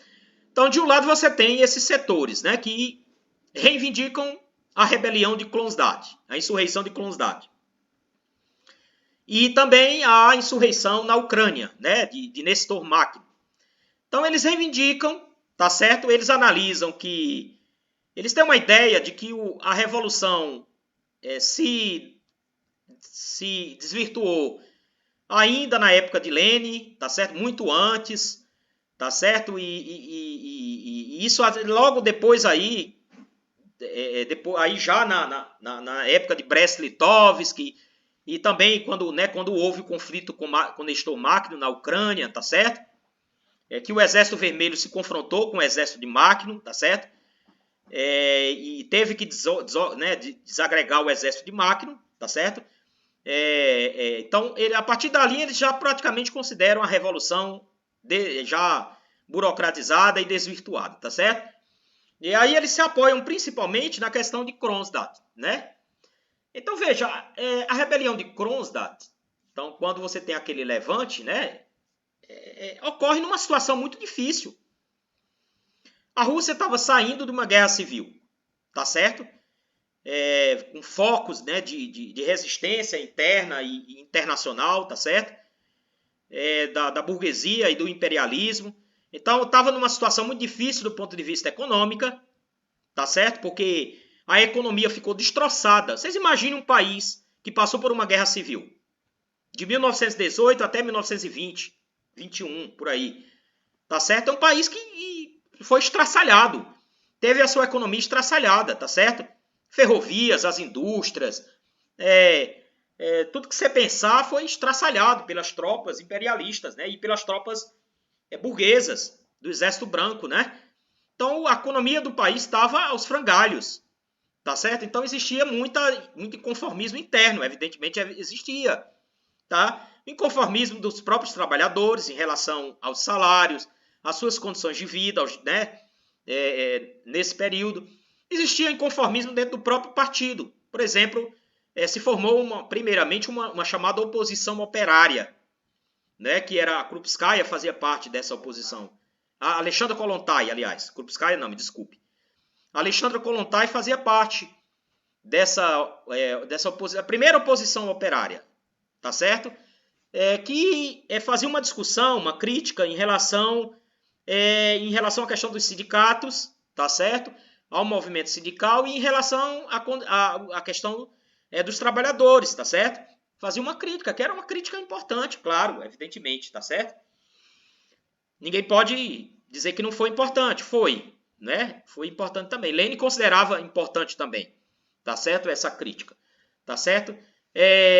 Então, mas a Kronstadt vai ocorrer exatamente aí, nessa situação de desagregação completa da economia, tá certo? O partido estava discutindo no Congresso a implementação de medidas, né, para tentar resgatar a economia, né, da situação que estava, que é exatamente o momento que está se discutindo também a questão da NEP, né? A nova política econômica, que vamos dizer assim, um recuo, né, da Rússia e do governo, né, em relação à questão do mercado, né, a abertura de certos ramos e certos setores da economia para a exploração do mercado. Isso foi necessário porque a economia estava destroçada. Os principais ramos da economia estavam sob o controle do Estado, mas você tinha no campo, por exemplo, né, a pequena produção camponesa e tinha a grande produção camponesa, que eram dos kulaks, dos camponeses médios aí e grandes, que avançava, entendeu? E que ia cada vez mais colocando, vamos dizer assim, colocando uma pressão grande sobre o governo, sobre o Estado. Então, nessa situação, foi necessário o governo tomar essa decisão de implementar a NEP, tá certo? Então, Kronstadt foi uma rebelião, tá certo? Que levantava bandeiras econômicas, bandeiras políticas, tá certo? Que tinha a participação de anarquistas, tá certo? De outros setores do movimento na Rússia, tá certo? Que ocorreu nessa situação histórica, tá certo? Houve um debate na época entre o governo, né, e o comissariado do povo com as lideranças, foi intermediada, inclusive, por outras personalidades, né, de outros países. A Emma Goldman, por exemplo, estava na Rússia nessa época e tentou, né, fazer essa intermediação, mas chegou um momento em que não houve possibilidade de avançar nessa discussão e o governo tomou, o governo não, né, o Congresso tomou essa posição de intervir na rebelião de Kronstadt. Tá certo? Então, a gente pode avaliar. A questão é que tem que se levar a situação histórica concreta. Não é simplesmente achar que, né, que foi um massacre e que os bolcheviques são maus. Não é isso. O que tem que ser analisado é o contexto concreto em que se deu essa rebelião e analisar até que ponto a decisão tomada pelo governo foi correta ou não foi correta. Evidentemente, você pode discordar e nem por isso deixar de ser marxista ou de ser comunista. Você pode achar que que a intervenção e a desagregação, desorganização da rebelião foi um mal necessário naquele momento, ou pode achar que foi uma medida extrema. Entendeu? Nem por isso você deixar de ser comunista, de ser marxistas. O ponto que se coloca é que os anarquistas se apoiam nesse fato e no fato lá de Nestor Makhno na Ucrânia para defender posições anticomunistas e antirrevolucionárias, tá certo? De dizer que, né, essa ideia de que eles estavam lutando pela revolução, enquanto que os bolcheviques, naquele momento histórico, estavam contra o avanço da revolução e com uma posição contra-revolucionária. Isso não tem sentido nenhum. Né? Isso é um debate lá dos anarquistas, tá certo? E não sei, tá certo? Tem que fazer as leituras, tem que ler e estudar, tá certo? Há determinados momentos em que você tem que tomar determinadas decisões e o importante é que essas decisões sejam tomadas coletivamente, sejam parte de um debate, de uma discussão e que sejam tomadas coletivamente, tá certo? Então essa decisão de intervir em Kronstadt foi uma decisão que foi tomada no Congresso, foi uma decisão coletiva. O Lenin participou dessa decisão e todos os revolucionários participaram, tá certo? E isso tem que ser levado, né, em consideração, tá certo? Eu não entro muito nesse debate com os anarquistas, porque os anarquistas, hoje, não são mais um movimento político como era no passado, né? A gente tem que levar isso em consideração, tá certo? No século XIX, eles eram revolucionários, eles estavam dentro do movimento, estavam dentro da Internacional, tá certo? Logo depois estavam nos sindicatos, dirigindo sindicatos, à frente da classe operária, então era uma corrente do movimento. Hoje em dia, os anarquistas em geral, são movimentos culturais, tá certo? Que se reúnem em sociedades que são exóticas e são até tem uma forma de se organizar interessante e tal, das discussões e do que eles falam, mas que não tem relação com a luta de classe. Pessoal, eles aparecem uma vez ou outra quando tem alguma manifestação, né, essas manifestações pelo passe livre, alguma coisa desse tipo, eles aparecem. Mas eles não estão construindo cotidianamente o movimento operário, a luta de classe. Você não vê, por exemplo, eles nos sindicatos. Você vê um ou outro reivindicando dentro do movimento docente, esse movimento docente nacional, você vê um ou outro que reivindica o anarquista. Mas é muito pouco. Em geral, eles são muito fechados, e estão nos seus grupos, nos seus guetos, né, e vivem lá, né, a história deles e tal. Não é disso que se trata. Os marxistas não é dessa discussão que nós fazemos. Os marxistas são revolucionários. Eles atuam na luta de classe, na organização dos trabalhadores, da juventude, do campesinato, né, da população pobre, dos oprimidos, tá certo? E dos explorados. É disso que se trata para os marxistas. Então nós fazemos o debate? Fazemos. Né? Pode fazer um livro, um texto sobre isso aí, analisar, ver as consequências dessa decisão, mas isso tem que ser feito com objetivos práticos e não simplesmente para fazer discussões teóricas e tal. Já tem muita coisa sobre isso, tá certo? Tem muito livro escrito sobre isso, tá certo? Os marxistas na época escreveram bastante sobre isso aí. Então é ir nos textos e estudar, e é isso que eu acho que é mais importante para a luta socialista. Eu não sei se tem alguma outra pergunta. Tem mais alguma coisa, Vitor? Vocês estão me ouvindo, pessoal? Tem duas perguntas. O Yuri tinha feito uma pergunta. Sim. Yuri fez uma pergunta. Qual foi a pergunta do Yuri? Você encerrou a exposição desse encontro tratando do internacionalismo presente nas obras de Marx, Lenin e Trotsky. Certo. A Revolução Brasileira, a tendência do PSOL, tem feito a defesa do nacionalismo revolucionário. Diante disso, a questão para o debate é: até que ponto essa tese se confronta com o internacionalismo revolucionário defendido pelos marxistas? Bom, depois tem o Iedo, que diz assim. Eu acho que vocês viram aí no chat, né? Que ele fala da questão do internacionalismo. Aí ele cita o setor do PSOL, que fala sobre o nacionalismo, né, revolucionário, e como é que confronta isso, essas teses nacionalistas, com o internacionalismo. Eu não sei exatamente qual foi o setor que ele está falando, né? Não sei. Tá certo?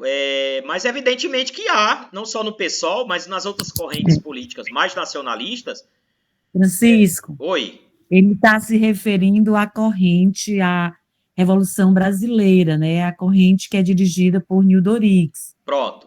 Ele está querendo saber exatamente essa defesa da Revolução Brasileira, que ela se encontra, na verdade, nessa vertente do nacionalismo, e como se contrapor a essa tese, né, do internacionalismo proletário. Pronto. Eu acho ele isso é uma posição. Ele também se reivindica marxista também, Isso. É Quem é que está falando? É o Luiz. Pronto, Luiz. Bom, o grupo Revolução Brasileira tem feito uma discussão, né, levantado sempre essa bandeira do socialismo, né? A própria corrente se intitula dessa forma, né? Revolução Brasileira, tá certo? A questão é, o que é que se entende por socialismo, por revolução? Então, veja, a ARB deita suas raízes na teoria da dependência, tá certo? Na teoria marxista da dependência, que tem toda uma história, tá certo? Que vem aí já dos anos 60, tá certo? O Mauro, Marini, Vânia Bambirra, Teotônio dos Santos, etc. Tá certo? E uma parte já antes, mas que não é marxista, que era do Fernando Henrique Cardoso, tá certo? Mas aí não é marxista, é uma outra vertente da teoria da dependência. Me parece que o Nildo Oryx e o grupo da RB se ampara muito na questão da teoria marxista da dependência, né? Que a teoria marxista, os teóricos da dependência, em parte, eles vieram, né, estavam ligados ao PCB, né, PCB, mas eles tiveram também influência do trotskismo. Por exemplo, o que é que influenciou eles em relação ao trotskismo? Embora muitas vezes não fique claro isso, né, na pesquisa que são feitas sobre a teoria marxista da dependência é que se coloca isso. É o desenvolvimento desigual e combinado, né? Embora eles talvez não deixem explícito isso, mas eles partem dessa ideia do desenvolvimento desigual e combinado, né? E a partir disso aí eles analisam a situação, a realidade, né, na América Latina, tá certo? E chegaram à conclusão, esses teóricos marxistas da dependência, de que a burguesia brasileira, a burguesia nacional, ela não era progressista como o PCB defendia, tá certo? E que, portanto, naquela época estava colocado a ilusão de que a burguesia faria uma revolução democrático-burguesa, tá certo? Por exemplo, a POLOP, do qual fizeram parte alguns desses teóricos, o Rui Mauro Marini foi da POLOP, que era política operária, organização marxista revolucionária, organização marxista revolucionária política operária, era POLOP, ficou conhecido como POLOP. A Vânia Bambirra fez parte também da POLOP. Eles defendiam uma revolução socialista no Brasil, se contrapondo, aí já no final dos anos 60, se contrapondo à posição do Partido Comunista Brasileiro, tá certo? Que era uma posição etapista, tá certo? Então eles tiveram essa sua importância histórica. Agora, no caso do Nildo Oryx, é isso, né? Isso é o que me parece. Pelas falas dele, nós tivemos até a oportunidade aqui de fazer um debate com ele. O pessoal da RB entraram em contato com a gente, tá certo? E pediram para a gente organizar junto com eles aqui um debate, tá certo? E tal, e para a gente convocar e tal. E a gente convocou, fizemos um debate na FACED e participamos de um debate também que ele fez, quando ele veio aqui, lá na Faculdade de Economia, tá certo? Então, me parece, isso é o que me parece, que a ideia de revolução da RB e de socialismo da RB é de um socialismo nacional. É de uma revolução nacional.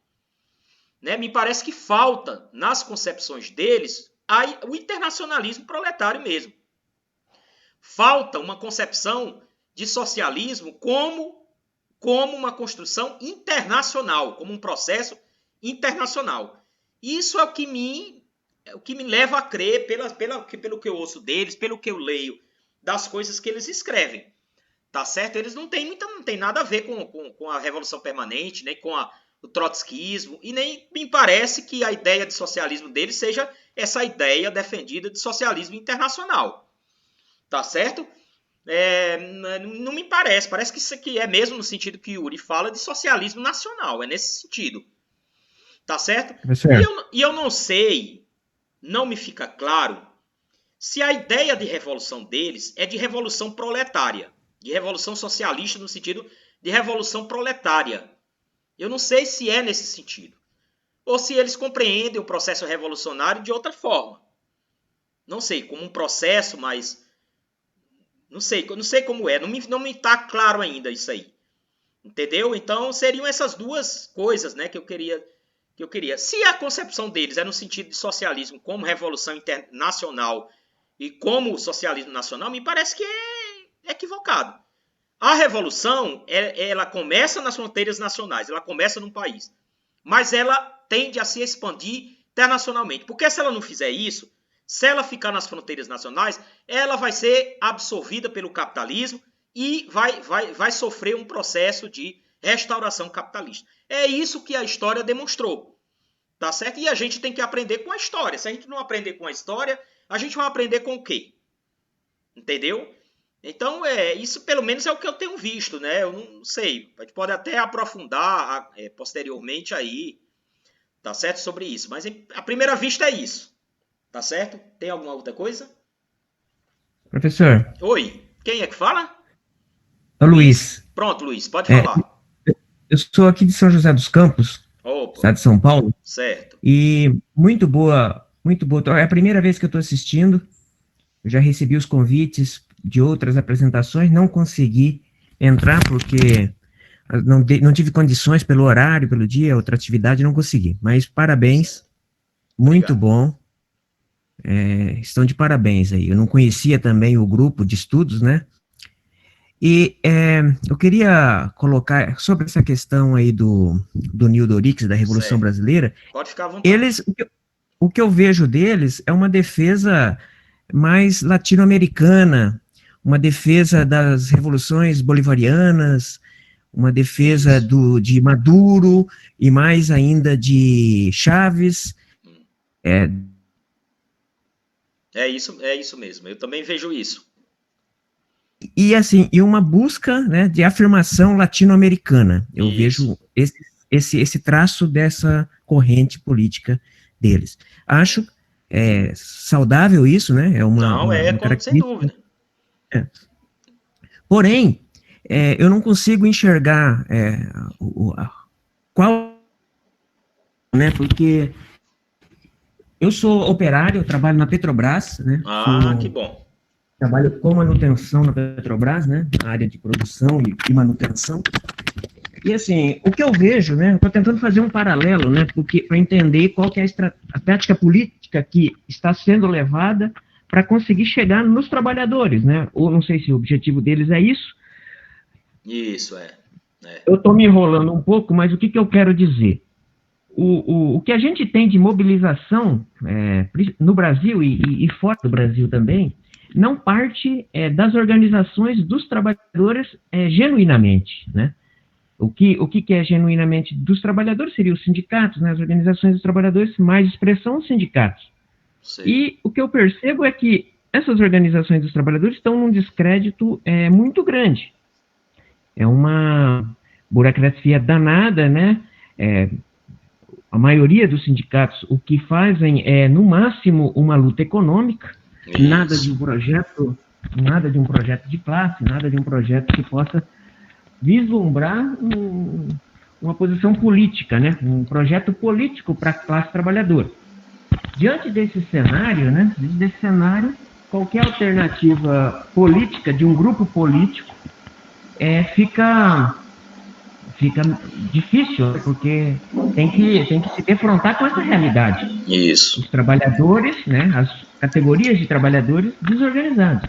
A gente tem um governo que ataca ferozmente os trabalhadores e os sindicatos, as organizações dos trabalhadores não reagem. Isso. Como fazer esse enfrentamento, né, perante a isso, e sendo que a gente não está organizado, né? É um reformismo instaurado nas organizações dos trabalhadores tremendo. Então, assim, para não me alongar muito, eu queria associar isso aí nessa fala do senhor. Certo. Contribuir com isso, né? Ótimo. Acho que o senhor tem experiência nisso aí. Muito obrigado. Obrigado. Nós que agradecemos, Luiz. Eu acho que você tem toda a razão, Luiz.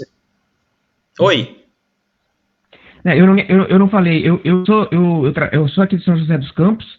Eu, além de operário, eu milito Esse ano não estou, por causa da pandemia, não estou tão efetivo, mas eu milito no PSTU, participo dos núcleos do núcleo do PSTU, se organizo com eles, mas esse ano eu estou um pouco afastado em função da pandemia, em função disso aí, mas é isso, queria só deixar claro a minha posição política também.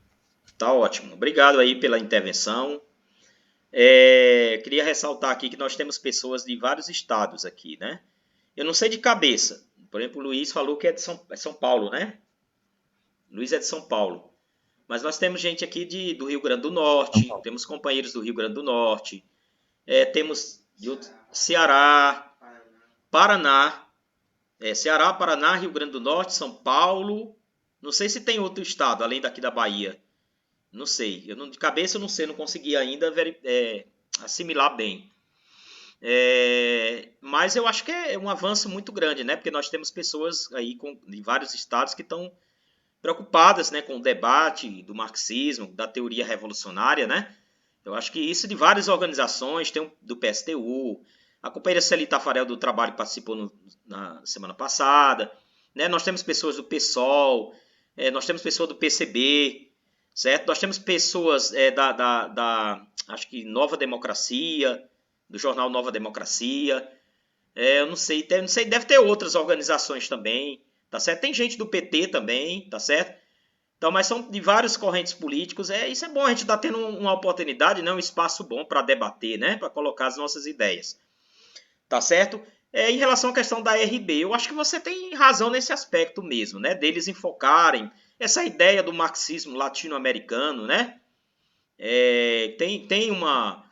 Tem grupos, né, que na Argentina, acho que no México, tem outros países aí que defendem, né, essa ideia de um marxismo, né, latino-americano, tá certo? Em contraposição a outros. E tem essa questão também, né, dos movimentos nacionalistas na América Latina, né, mesmo. Não só o movimento bolivariano, né, mas também a própria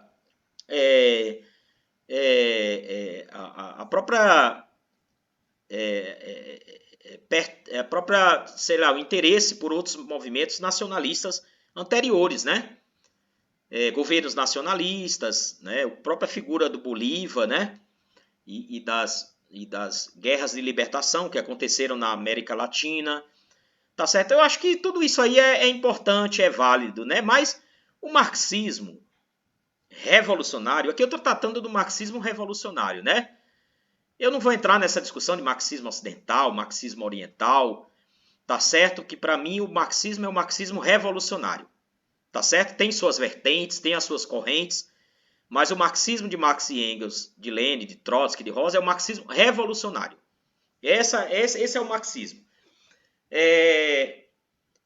O marxismo é uma corrente internacionalista, tá certo? Nós compreendemos a diferença entre o nacionalismo das massas e o nacionalismo burguês, né? Os marxistas sempre souberam diferenciar claramente quando as massas rebeladas, não é? Ainda nutrem ilusões nacionalistas, tá certo? E o nacionalismo da classe dominante, burguês, tá certo?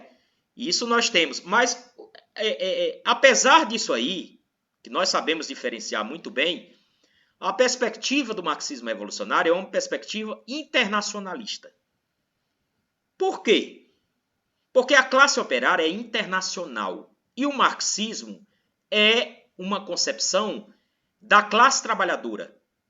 É uma concepção do proletariado. A classe operária é uma classe internacional. Ela existe, evidentemente, nos estados nacionais, mas ela é uma classe internacional. O capitalismo é um sistema econômico mundial. Você tem os estados nacionais com suas fronteiras, mas o modo de produção capitalista é um modo mundial. Então, o funcionamento das economias nacionais, elas refletem as leis do desenvolvimento mundial do capitalismo. Essas leis da economia mundial, do desenvolvimento mundial, elas têm uma refração, elas se refletem, né,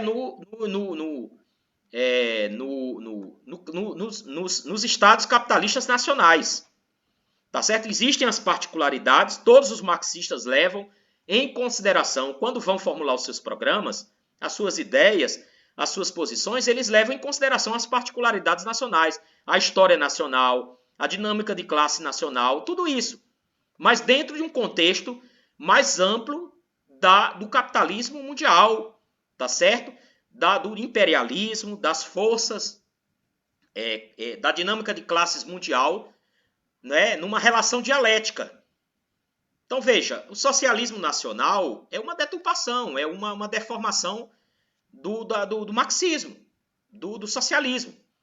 Tá certo? O socialismo ele é uma construção mundial. Ele começa em determinado estado, mas ele tende a se expandir, porque se não fizer isso, a revolução vai ser sufocada pelo imperialismo. Porque o imperialismo, como expressão do modo de produção capitalista, ele é mundial. Você tem uma burguesia internacional, uma burguesia imperialista. Você tem as potências imperialistas. Não é? Então é isso, tem que considerar isso, né? Me parece que no caso da RB, isso aí não sei, eles ficam muito focados no nacionalismo latino-americano e nessa ideia de socialismo como nosso socialismo nacional. Tá certo? Mas aí é importante pegar os textos deles, né, os vídeos, os textos deles e analisar e tirar as conclusões por si próprio, tá certo? Em relação à situação atual, você tem razão, Luiz. Situação muito difícil, né, de muito ataque do governo, tá certo? Do governo aprovando as reformas a rodo aí, tá certo? E aí vem a reforma administrativa, que é mais um ataque grande, né, aos servidores públicos. E a gente vê que não há disposição, né, não há iniciativa por parte das direções do movimento sindical e nem das organizações políticas no sentido de constituir uma frente única, não é, para lutar contra essas reformas, para defender a classe trabalhadora, para defender os sindicatos, para defender a vida dos trabalhadores e dos oprimidos. Tá certo? Então, e os desempregados também, que nós estamos falando da classe trabalhadora, desempregado ou empregada, ambos fazem parte da classe trabalhadora. Então, existe realmente uma paralisia geral das centrais sindicais, dos sindicatos, né? Nós temos iniciativas importantes de algumas centrais sindicais, tá certo? Tivemos greves durante o período da pandemia, os metalúrgicos em São Paulo, né? Agora, os trabalhadores da Embraer, né? Os trabalhadores dos Correios, que estão dando lições formidáveis a nós, tá certo? As organizações de como lutar, né? De como se organizar, se mobilizar e lutar contra esses ataques. Mas, de um modo geral, as correntes políticas estão muito mais preocupadas com as eleições, agora, de novembro, dezembro, do que com a frente única. Essa é uma verdade, é um fato. Tá certo? Eles vão centrar, evidentemente, agora tudo nas eleições. Tá certo? E aí, de acordo, né, com as suas concepções e tal, né, para eleger parlamentares e tal, e para aparecer também, né, durante esse período aí, com as suas posições, suas ideias. É isso. Tá certo? Mas a tarefa colocada é a tarefa da constituição da frente única. Não tem como como responder a esses ataques, a não ser através da frente única. Nós discutimos isso na semana passada, quando a gente estava analisando o fenômeno do fascismo, né? E a defesa que Trotsky fez da frente única lá na Alemanha. Tá certo? Então, aqui, nesse momento, está muito difícil. Muito, muito, muito difícil. Eu não vejo aí nenhuma perspectiva nesse sentido, não. Tá certo? E quanto mais próximo chegar das eleições, pior ainda. Pior ainda. Tá certo? Bom, tem mais alguma coisa, Vitor? Diga lá, a última pergunta para a gente terminar. A pergunta diz assim, parabeniza pelo aniversário e pela aula. A Perla. E disse que gostaria que você falasse um pouco sobre os movimentos de revolução na América Latina, Che Guevara e a relação deles com o trotskismo. Bom, a relação mais... Então, veja, o trotskismo, ele se enraizou em vários países. Tá certo? De Cuba, dos Estados Unidos, passando por Cuba até o Brasil, a partir da década de 20, início da década de 30, vão se formando os grupos, né, de oposição dentro aí dos partidos comunistas, nesses países, e após, com a expulsão desses grupos, a constituição de organizações independentes. No caso do Brasil foi a LCI, né, que era a Liga Comunista Internacionalista, tá certo? E antes, um pouco antes, né, o Grupo Comunista Lênin. Então, Mário Pedrosa